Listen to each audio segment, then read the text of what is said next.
Hello, aquí la pesada de turno. Hoy vengo a hablar nuevamente de libros, concretamente de estos 4, y es que, como os comentaba en el vídeo anterior, voy a dejar de hacer wrap-ups, es decir, de hablaros de los libros que leo en cada mes, y simplemente voy a hablaros de los que me apetece o de los que más me gustan. Esta es una decisión que he tomado hace poco y por lo tanto empecé el año 2025 haciendo wrap-ups, hablándoos de todos los libros que leía, y me quedé colgada ahí en mayo. Entonces, no voy a hablaros de todo lo que me leí de mayo a diciembre de 2025, pero sí que quiero hablaros concretamente de 4 libros que me encantaron, ¿vale? Y el primer libro del que os voy a hablar es, por supuesto, De vuelta a casa, de Kate Morton. Es una de mis autoras favoritas, por no decir mi autora favorita, entonces sí o sí tenía que estar en este vídeo porque me la leí en el 25 y no os había hablado de él, ¿vale? Es un libro que me ha encantado, o sea, lo he disfrutado muchísimo, además me lo leí en una temporada en la que hacía un montón que no leía algo así, que no me aventuraba a leer un libro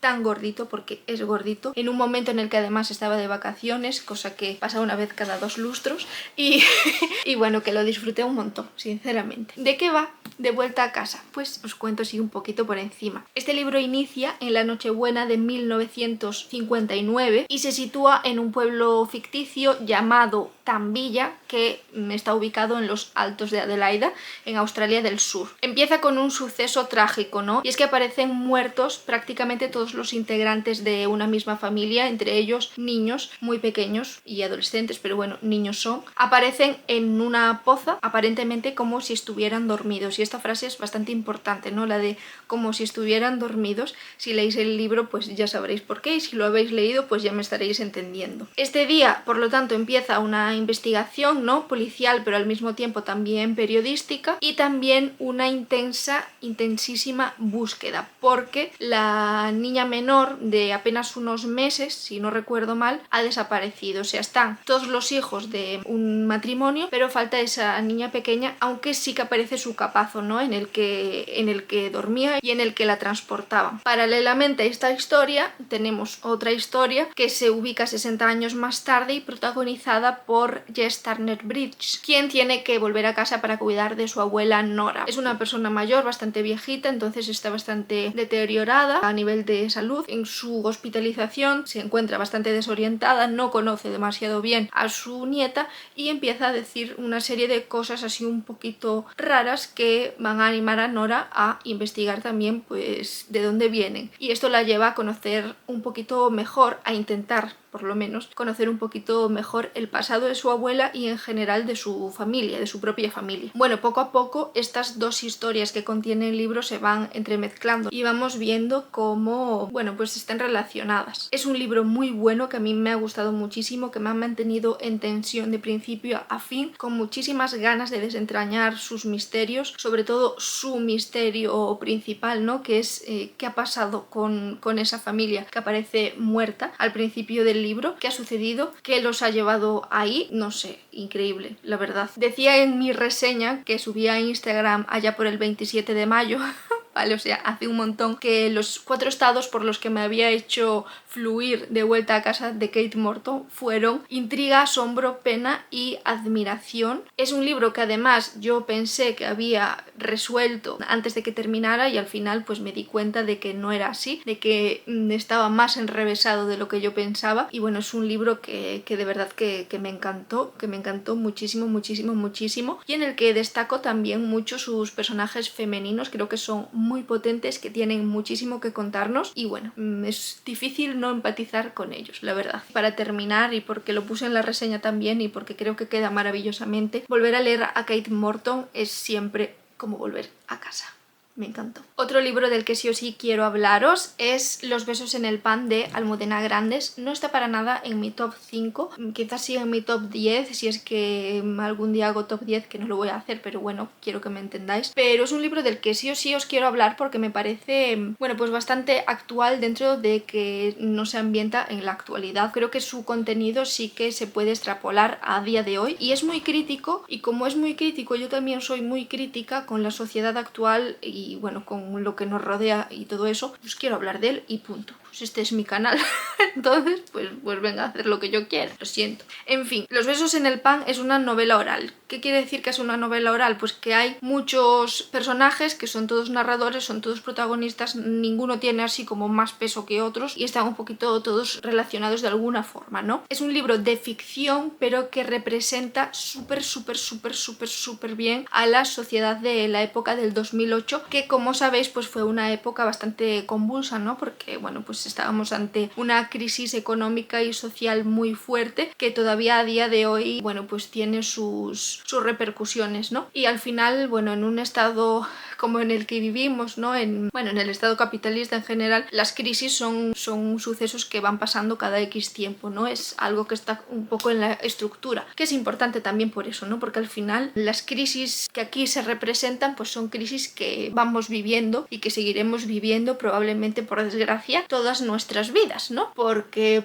es así el sistema. Entonces, mientras no se cambie el sistema, que es algo difícil de cambiar, pues vamos a tener que vivirlo sí o sí. Entonces yo con estos personajes, ¿no? que aparecen en Los besos en el pan, vi a muchísima gente representada, ¿no? Y vi en muchos de ellos a gente que conozco y a otra que a lo mejor no conozco, pero sí que pues veo en televisión o veo en la prensa o escucho que me cuentan amigos o familiares o lo que sea que existe, ¿no? Gente que realmente que es ficticia, pero que vamos, que podría ser cualquiera de nosotros y de nosotras. Es un libro que nos habla de cosas tan duras como perder un trabajo, que al final el trabajo es un poco el sustento de nuestras vidas, ¿no? Si no tenemos trabajo no tenemos ingresos y si no tenemos ingresos no podemos mantener a nuestra familia, ¿no? Voy a intentar no hablar demasiado de conceptos de educación social, pero me es inevitable porque es lo que soy, ¿vale? A veces lo que nos hace simplemente no estar en la exclusión social, excluidos de la sociedad, es el tener trabajo, ¿no? Aunque seamos pobres, aunque no tengamos familia que nos ayude, ¿no? Esa red de apoyo, aunque nos pasen otras muchas cosas que sí podrían hacernos estar excluidos, ¿no? Que simplemente nos hacen estar en riesgo, bueno, simplemente, entendedme, el tener trabajo hace que eso, no estemos ahí en el fango más farragoso, ¿no? Y cuando perdemos el trabajo, pues nos vamos al fango directamente. Si ya estamos en riesgo, el no tener trabajo es irnos directamente a la mierda. Entonces, bueno, pues nos habla de cosas así tan difíciles como eso, como perder un trabajo, y nos habla de otras muchas, ¿no? Nos habla también de una sanidad que está mal, de una sanidad pública bastante deteriorada, ¿no? Y nos habla de eso, de otras muchas cosas duras, pero lo hace de una forma humorística, ¿no? Nos lo cuenta de una manera en la que nos reímos de la situación, nos reímos del problema, nos reímos con las personas que están padeciendo ese problema, porque al final yo creo que también somos un poquito así, ¿no? Intentamos encontrar el humor en las cosas más duras de la vida porque necesitamos con él salir adelante, ¿no? Es como pues esa doble vertiente de lo estoy pasando mal, pero mira,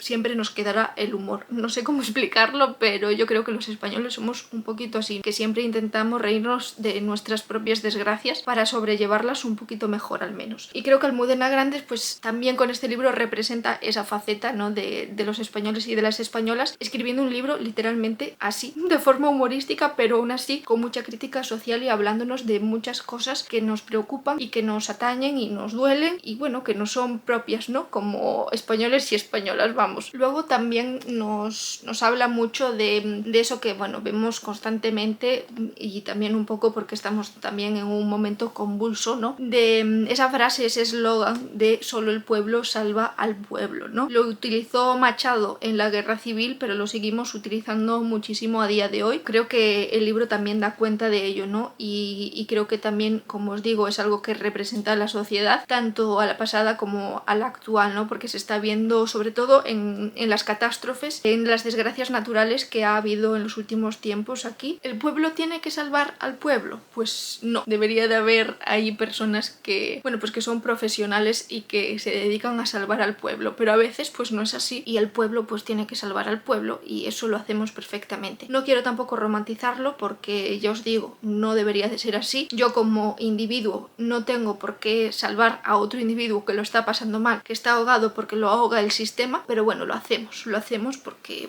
somos así, porque somos solidarios y porque así nos han criado, yo creo, nuestros abuelos que en su época pues a lo mejor no tenían para comer todos, pero siempre daban lo que no tenían al que tenía menos todavía. Y bueno, en fin, que he empatizado un montón con estos personajes, he visto a mucha gente reflejada en ellos y también me he reído un montón, ¿no? Es un poco esa doble balanza de uff, qué duro es esto que estoy leyendo, pero qué risa, ¿no?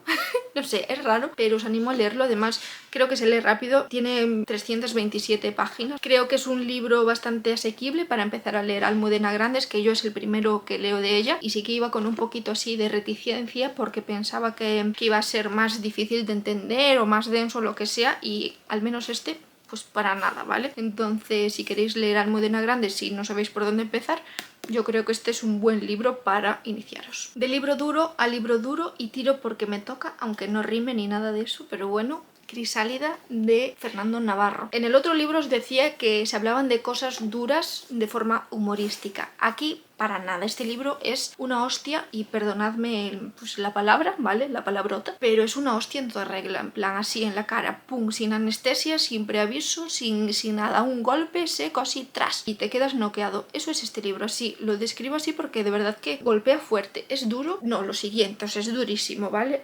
Y me quedo corta.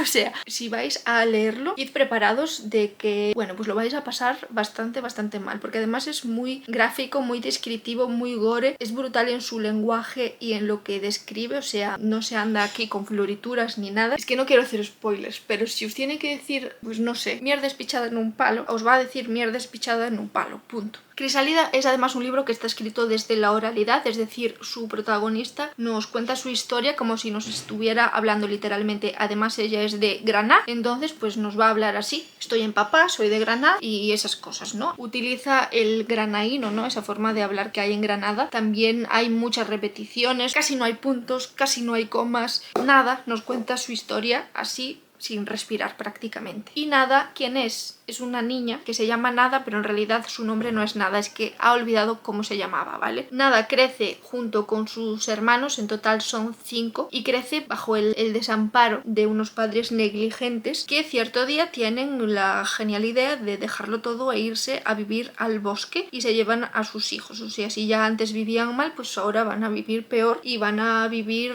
experiencias muy duras que evidentemente e inevitablemente pues los van a marcar para el resto de sus vidas. ¿De qué nos habla sobre todo Crisálida? De maltrato infantil y de sus consecuencias también, ¿no? Porque al final pues este libro nos lo cuenta Nada, pero una vez que ya está ingresada en un hospital, está muy mal, como es evidente, y bueno, va teniendo un poco recuerdos de cómo era su vida pasada, tanto en el bosque como antes de llegar al bosque. Pues imaginaros cómo puede estar una niña que ha pasado por esto. Os dije al principio que os prepararais si hoy queríais leeros este libro, porque al final no hay forma bonita ni forma delicada de hablar del maltrato infantil. Fernando Navarro va incluso más allá, ¿no? Acaba resultando bizarro y descarnado, o sea, es grotesco, de verdad, os lo digo, que esta historia a mí se me metió aquí en la cabeza y todavía a veces pienso en ella, porque no sé cómo explicarlo, pero vamos, te marca muchísimo, de verdad que sí. Y Nada es un personaje que acabas amando, que necesitas proteger, que desearías poder meterte dentro del libro y llegar a tiempo para ayudarla, para abrazarla y para sacarla de ahí a ella y a sus hermanos. Pero evidentemente pues no puedes porque esto es ficción, claro. A pesar de esto, creo que Fernando Navarro también consigue que empatices incluso con lo impatizable. O sea, yo en cierto sentido llegué a entender, entre comillas, a esos padres negligentes, maltratadores, abusivos. Yo es que soy demasiado empática, quizás empatizo hasta con algo inanimado, soy así. Entiendes a todos, te pones en la piel de todos, es jodido porque al final la piel de esta gente, madre mía lo que sufre, entonces tú también sufres, claramente. El libro además frío, oscuro, se ambienta en el bosque y no es un rollo idílico en el que hay una cabañita en el bosque acogedora, cottagecore, con su chimenea, con sus florecillas, sus vallas y todo eso. O sea, es el bosque más frío, oscuro, horrible. El lado más feo de los bosques es el que aparece aquí aquí y lo acabas sintiendo, ¿no? Esa humedad, esos ojos que parecen que te miran por la noche. ¿Por qué no está en mi top 5? Pues porque el final no me ha gustado demasiado. Yo soy una persona que necesita finales cerraditos, que me lo cuenten todo y que yo no tenga que imaginarme nada. Y este final pues no es para nada así. Entonces pues se me ha quedado como un ¿por qué, Fernando Navarro? ¿Por qué me has hecho esto y no has escribido? Aunque solo fuera un capítulo más. ¿Por qué? Pero vamos, que es un libro igualmente. Y para dejaros con la miel en los labios, por si no la teníais todavía, os voy a leer una frase, ¿vale? Es que este libro es impactante, ya veréis la frase. Érase una vez una montaña helada, y en medio de la montaña un bosque lleno de mariposas, ciervos, jinetas, zorros, jabalís, lobos y otras criaturas extrañas y peligrosas. Y allí, en mitad del bosque, entre las nieves, vivían un monstruo y una monstrua que tuvieron 5 monstruitos sin nombre.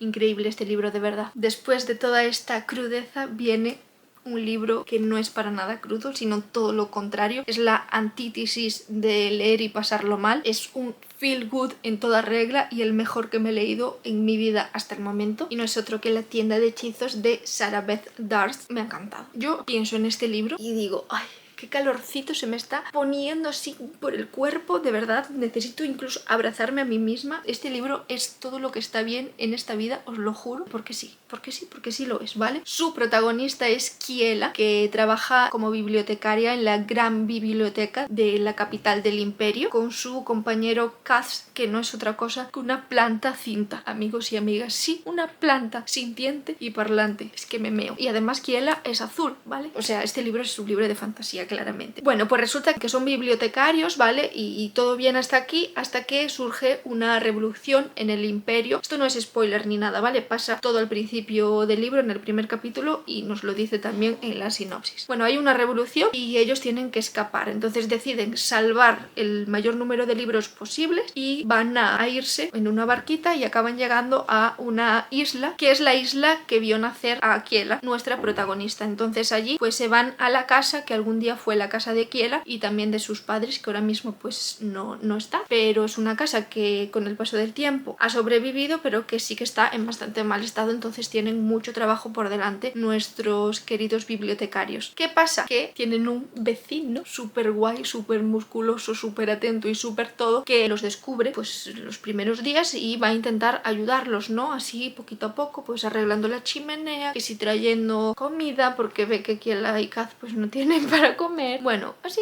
cositas, ¿no? Aquí va a surgir obviamente una historia de amorchi, ¿vale? ¿Qué pasa aquí? Que la magia está prohibida y los libros que guardan Kaz y Kiela son libros que contienen hechizos. Entonces, pues están un poquito en peligro porque realmente están en una isla bastante remota, no saben qué dirección, qué rumbo tomó esa revolución de la que escaparon y no saben también si están pues a lo mejor en peligro porque han sido acusados de robo o que no saben nada, pero van a utilizar esos libros de hechizos para intentar tener un porvenir mejor. Básicamente van a utilizar hechizos para tener más cosechas, para limpiar el jardín, bueno, hechizos así bastante pequeñitos y lindos, pero poco a poco pues van a intentar usar más porque así se lo solicita un poquito el mundo y lo voy a dejar así, ¿vale? Van a intentar darle un poquito más de vida a la isla. La vida no es la que era cuando Kiela se marchó, ¿no? Porque los grandes hechiceros dejaron de visitar la isla y las cosechas se han muerto, los árboles se han muerto, las fuentes ya no echan agua, los animales ya no se reproducen como antiguamente, por lo tanto hay animales en peligro de extinción. Bueno, ciertas cositas que Kiela y Kaz van a intentar poner su granito de arena para que esto deje de suceder, pero al mismo tiempo se están poniendo en peligro, como os digo, porque la magia en principio está prohibida. Y como la magia está prohibida y no pueden, por lo tanto, poner un cartel en la puerta de su casa en el que ponga aquí se venden hechizos, pues van a crear como un negocio tapadera, ¿vale? Para blanquear esos asuntitos que se traen entre manos y van a vender mermeladas, que oye, van a hacer mermeladas y vender mermeladas de verdad, pero al mismo tiempo también van a vender remedios caseros que son en realidad pues remedios camuflados porque son hechizos, para por ejemplo darle la vida de nuevo a un árbol que ya no da frutos. Bueno, es un libro muy lindo, muy cute, yo que sé, muy acogedor, que eso, yo que sé, es que quién no quiere vivir en una pequeña casita al lado del mar haciendo mermelada y hechizos. ¿Quién? A ver, pregunto, que levante la mano. Yo no la voy a levantar. desde luego, o sea, yo no soy una de esas, yo sí quiero vivir así. Bueno, la historia no se queda ahí, simplemente si se quedara ahí pues sería una historia acogedora con la que pasarlo bien, pero también tiene sus misterios. Y es que cierto día llega a la isla una mujer que no sabemos de dónde viene, pero que oculta intenciones que no son las intenciones con las que se presenta. Entonces, bueno, pues al final es un peligro para nuestros protagonistas y bueno, poquito a poco vamos viendo quién es en realidad esta persona que quiere y veremos también cómo se resuelve todo al final. Pero vamos, que hay esa parte de feel good, pero también al mismo tiempo hay esa historia de intriga, ¿no? De misterio y de qué pasará aquí. Nos estamos adentrando en terrenos pantanosos. De verdad que es un libro precioso, muy bonito de leer, es un libro cozy fantasy, que no es otra cosa más que historias acogedoras, calentitas, que saben a bollitos de canela y a chocolate caliente en una tarde de invierno. Y no sé, que os recomiendo leerlo muchísimo, sobre todo para aquellas que algún día fuisteis niñas que disfrutabais de leer cuentos de hadas y que os encantaban los unicornios, que os encantaban los dragoncitos, que os encantaban todas estas pequeñas cosas, pequeñas fantasías de la vida. Y eso, que es como volver un poquito a esa infancia y abrazar a tu niña interior siendo ya mayor, oye, porque se sigue disfrutando de la fantasía también en la adultez, al menos yo, y esto es una fantasía adulta por supuesto, pero eso que te hace reconectar con esa niña que algún día fuiste. Y solo voy a decir que fijaros bien en la portada, porque no es que estos gatitos tengan mucho peso en la historia, pero existen, y con que existan a mí ya me vale, o sea, son gatos alados, es que no. Me encantó el libro, lo disfruté un montón, me sentó genial en mi corazoncito. Pasé semanas pensando que simplemente quería hacer mermeladas caseras y bollitos de canela, entonces así se siente. Y los hice, que conste, hice los bollitos de canela y me quedaron deliciosos, pero también tengo que decir que llevan mucho trabajo. Tardaré en volver a hacerlos, pero algún día lo repetiré. Pero vamos, es esa sensación, ¿no?, que te produce en el cuerpo de querer ser Kiela y querer ser Cass y querer vivir en una isla apartada, en una cabañita y hacer cosas simples que simplemente sienten bien en el corazón. Que me quiero ir, en fin, que no quiero trabajar más, que quiero hacer mermeladas. Feel good sí, pero luego te feels bad porque piensas, ostra, qué desgracia, yo quería vivir así. Bueno, en fin, ya. Esto es un tema para otro día. Hasta aquí el vídeo de hoy, espero que os haya gustado, que os hayan interesado estos 4 libritos y bueno, si es así, dejádmelo en comentarios o ponedme lo que queráis, ya sabéis que me encanta leeros y que siempre os respondo. Y ahora sí que sí, con estos 4 libros cierro el ciclo de libros leídos en 2025. Espero que hayáis disfrutado como yo haciendo el vídeo de verlo. En fin, eso, que si os ha gustado os animo a comentar, a darle like, a hypear o lo que sea que existe ahora en YouTube, que no sé muy bien lo que es, tengo que investigarlo, y a compartir también si os nace o lo que sea, o simplemente a seguir viéndome y punto, oye, que tampoco hay obligación de hacer nada de esto. Yo me despido y hasta la próxima.